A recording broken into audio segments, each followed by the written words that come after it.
Hello and welcome to Foreigndesk on Venue Television. I am Susan Ayo. The headlines: ECOWAS warns of disintegration in the face of breakaway union. United States President condemns Russian missile strike in Ukraine. Plus, Australia appoints special envoy to combat anti-Semitism. Now the news in details. The African bloc, ECOWAS, has warned that it risks disintegration and worsen insecurity after Burkina Faso, Mali and Niger formalized their breakaway union. The head of the ECOWAS Commission, Omar Toure, said that the move was a major blow into the 50-year-old bloc and could have serious consequences if they do not reverse their decision. It comes after the military leaders of the three countries said Saturday that they were irrevocably turning their backs on the 15-member ECOWAS to form a confederation of their own states. The juntas came into power after a series of coups between 2020 and 2023, with ECOWAS responding by imposing sanctions demanding a quick restoration of civilian rule. ECOWAS even threatened to use military force before backing down. Some of the sanctions have since been removed, and bloc has been trying to persuade the juntas to drop their threat to leave. ECOWAS even threatened to use military force before backing down. Some of the sanctions have since been removed, and the bloc's been trying to persuade the juntas to drop their threats to leave. According to a statement issued on Monday, Traoré has been tasked with taking a more vigorous approach. ECOWAS expressed disappointment with the lack of progress and promised to develop a forward-looking contingency plan. The bloc has appointed Senegalese President Bassirou Faye to mediate the crisis. His appointment was decided at the ECOWAS summit held in Nigerian capital, Abuja. Mr. Faye was touted as having the ability to serve as a facilitator in the mission predicted to face significant challenges. A United Nations report said that the Uganda Army has provided support to the M23 rebel group operating in Eastern Democratic Republic of Congo, DRC. This came in the wake of reports of escalating clashes in the mineral-rich region. The UN Security Council's group of experts Monday also said some 3,000 to 4,000 Rwandan soldiers fought alongside the M23 rebels in Eastern DRC, and that Kigali had de facto control of the group's operations. The DRC has been divided by conflicts of decades. Uganda and Rwanda invaded in the 1996 and the 1998 for what they said was defense against local militia groups. Meanwhile, M23 fighters began waging a fresh rebellion in the eastern DRC in late 2021. Uganda is still conducting joint operations in the DRC troops against the rebel Uganda groups. Uganda troops were part of the regional force deployed in November 2022 to monitor a ceasefire with the M23. Congolese authorities called for the force to withdraw last year, saying it was ineffective.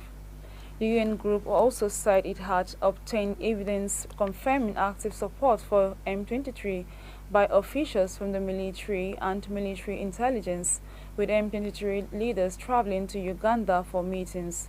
The deputy spokesperson for Uganda's armed forces, Dio Aliki, told newsmen such reports forcefully accused the Eastern African country's army when its relationship with the DRC forces is at its best.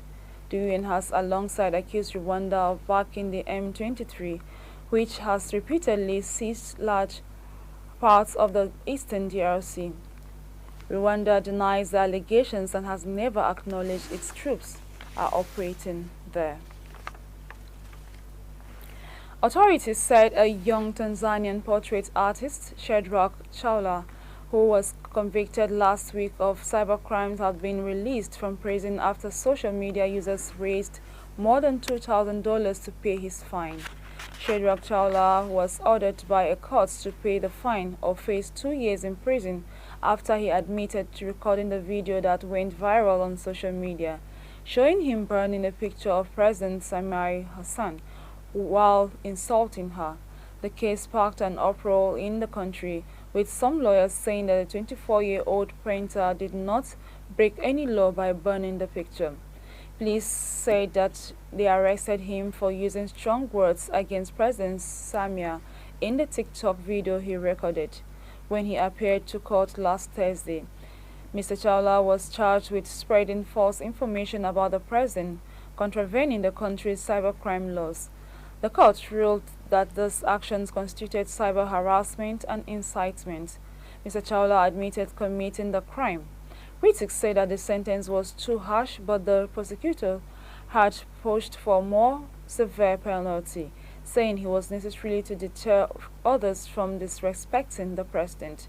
In 2018, Tanzania enacted tough law against the spread of fake news, which critics saw as a move to curb freedom of expression. Lawyer Peter Kebatala told social media users did not only secure Mr. Chawla's release but also freedom of expression. After she came to power in 2021, President Samai introduced reforms to give political parties and civic groups more freedom, but opposition and rights groups have expressed concern that the government is sliding back to more repressive ways.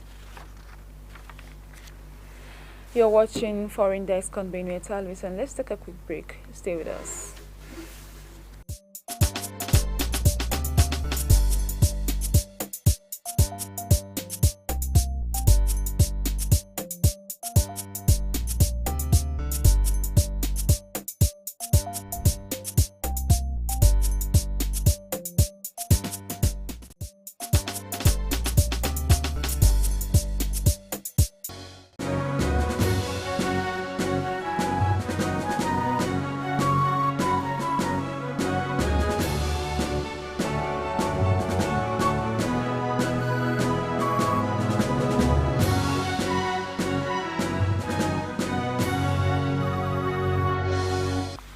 Glad to have you back. United States President Joe Biden has condemned a wave of Russian missile strike that killed at least 38 people in Ukraine as a horrific reminder of Russia's brutality, as he vowed to strengthen Kyiv's air defenses. Authorities say that at least 190 were injured across the country, including some of the children's hospital in the capital Kyiv on Monday. It comes as Mr. Biden hosted a NATO summit in Washington on Tuesday. The U.S. president said further boosts to Ukraine's air defenses would be announced at the meeting. Leaders from the 32 NATO member states, their partner countries, and the EU are gathering to mark the 75th anniversary of the bloc. Mr. Biden said he will be welcoming Ukraine's President Volodymyr Zelensky and other NATO leaders. The summit will focus on defense and deterrence in the context of the Russian invasion of Ukraine. The UN Security Council is also meeting on Tuesday at Ukraine's request. UN Secretary-General Antonio Guterres joined Western officials in condemning Russia's missile attack on Ukraine. Kyiv's Mayor Vitaly Klitschko declared 9th July as the day of mourning following the deadly attack on the capital. President Zelensky has been urging Western allies to step up deliveries of air defenses for months amid increased Russian attacks. The government in Kyiv says it desperately needs a new U.S.-made Patriot air defense system, but Western officials have seemed reluctant to surrender any more of their limited numbers of surface-to-air batteries scattered across the NATO alliance. The U.S. government has blocked a British court's hearing from taking place on British territory, citing security concern. The Supreme Court of British Indian Ocean Territory, BART, was due to hold a hearing this week on whether a group of immigrants was being unlawfully detained on the island of Diego Garcia. The island hosts a secretive UK-US military base and access is heavily restricted. The U.S. last week withdrew consent for lawyers representing the migrants and said it would not provide those arriving for hearing with transport, accommodation, or food until its concerns had been addressed. A hearing is now being held in the UK to determine the next step. Britain took control of the Chicago's island of which Diego Garcia is part, from its then colony Mauritius in 1965. It went on to evict its population of more than 1,000 people to make way for the military base. Agreements signed in 1966 allowed for an initial 50-year period of use of the territory, plus to further 20 years.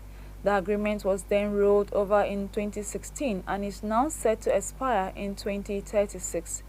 Biot is administered out of London but is described as being constitutionally distinct from the UK. Mauritius, which won the independence from the UK in 1968, maintains that the islands are its own, and the United Nations highest court has ruled that the UK's administration of the territory is unlawful and must end. Chinese President Xi Jinping has urged world power to help Russia and Ukraine resume direct dialogue as he held talks with Hungary's Prime Minister Viktor Orban, who was in Beijing on a visit. Xi and Orban's meeting in the Chinese capital Tuesday came after the Hungarian leader made similar trips to Russia and Ukraine last week to discuss prospects for a peaceful settlement in the conflict. Now in its third year, Hungary assumed the role 13th president of the European Union this month, and Orban has since embarked on a peace mission, which, however, lacks the endorsement of other European nations. Orban is widely seen as having the warmest relations with Xi and Putin among European leaders. His visit to Moscow last week drew condemnation from Ukraine and EU officials who insisted Orban was not acting on behalf of the whole European bloc. Their rebuke failed to deter Orban from extending a similar visit to Beijing, which he called Peace Mission 3.0.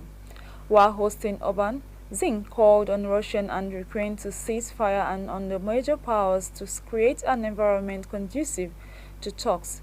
According to him, only when all major powers project positive energy rather than negative energy can ceasefire occur. China said in a neutral in the conflict, though in practice it supports Moscow through frequent state visits, growing trade and joint military drills. We'll take more news after this break. Don't go away.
Glad to have you back on Foreign Desk.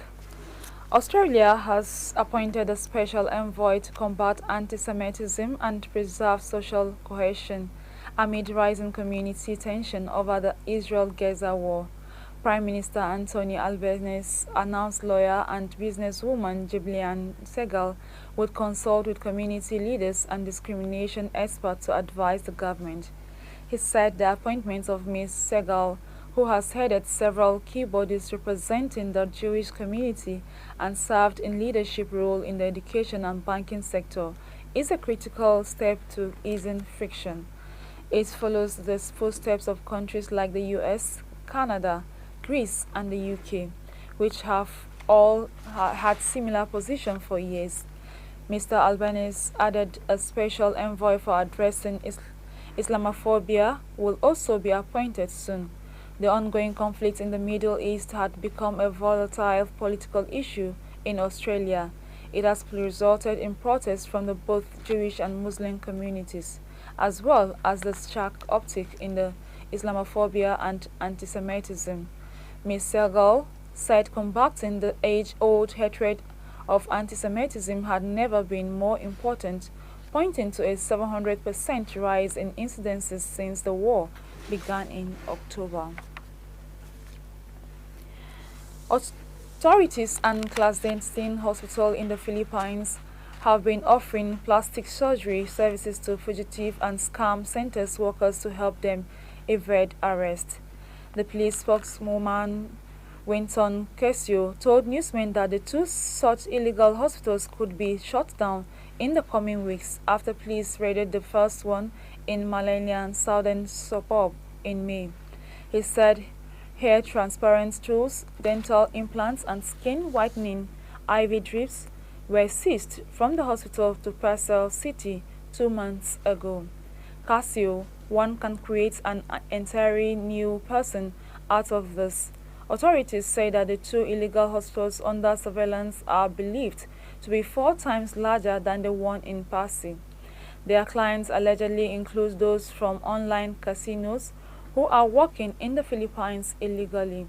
The online casinos of Pogos cater to players in mainland China, where gambling is illegal. The police say Pagos have been used as cover for criminals' activities such as telephone scams and human trafficking. 3 doctors, 2 from Vietnam and 1 from China, a Chinese pharmacist and a Vietnamese nurse, were arrested in the Pasig raid. None of them were licensed to work in the Philippines. Authorities also found a human dialysis machine, suggesting that the facility, which was about 400 square meters, offered various medical treatments in addition to plastic surgery. Mr. Casino said in December 2022, immigration officers arrested a suspected Chinese mafia member who allegedly underwent plastic surgery to evade detection.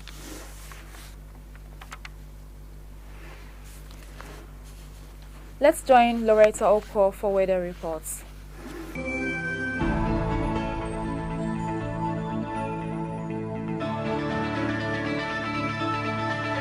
Glad to have you join us for the weather report. We have received with several clouds but also several good sunny periods all through Wednesday overcasting many states like Makudi, Uko, Boko, Kasina, Lago. Temperatures low around 27 degrees Celsius and high around 35 degrees Celsius. Humidity of 38% with 19% precipitation. We anticipate sunny periods and passing clouds sometimes heavy all through the day in the Federal Capital Territory with 50% possibility of rain and thunderstorm at the start of the evening and risk of mist coming at night hours. Temperatures vary between 25 degrees Celsius low and 33 degrees Celsius high. We expect good weather with few clouds all through the day in Kano State. Temperatures will vary between 27 degrees Celsius low and 42 degrees Celsius high. That's it from here. To join us again for another report. I am Loretta Oko.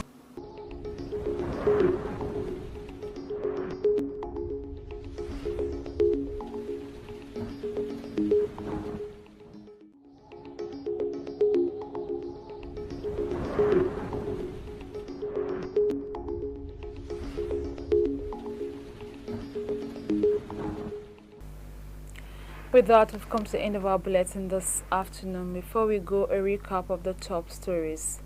ECOWAS has warned of disintegration in the face of breakaway union. United States President has condemned the Russian missile strike in Ukraine. We also told you that Australia has appointed a special envoy to combat anti-Semitism. Thanks for being part of Foreigndesk on Benue Television. I am Susan Ayo. Remember blessed.